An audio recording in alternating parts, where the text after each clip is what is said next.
one of the big problems in police departments is they got people, cops, doing work that psychologists should be doing. And we can argue about some of what that is, and you'll probably argue against us. But we're talking about things like interrogations, interviewing witnesses, or suspects. Not sure cops should be doing that.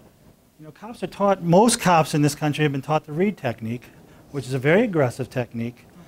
And it's not necessarily wrong, and it might be good for offenders, but it's just not good for other situations and other kind of people. And I see so many heads shaking. You know, that's stuff that a psychologist should do.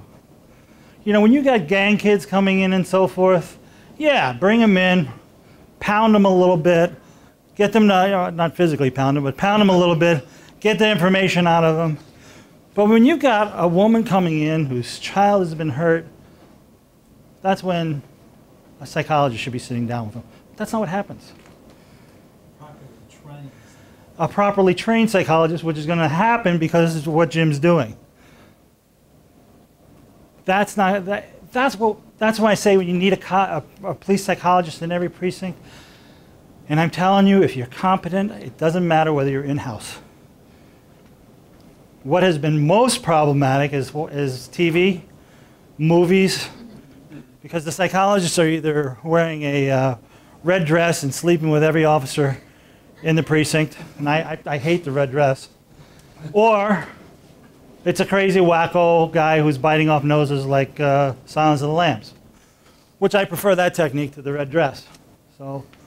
Hannibal Lecter was very confident. He was very confident. And he was trusted by the police officers. So. We have a very busy practice in the house. Therapeutically for the officers, they will come once they learn that they can trust.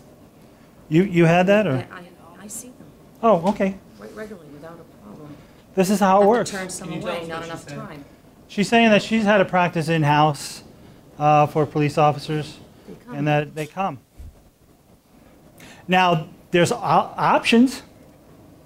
Perhaps, like in our area, you could have police psychologists in every precinct, but the psychologist is hired by the union, or the psychologist is an outside psychologist brought in for contract work. But we should be the people doing the stuff that psychologists do.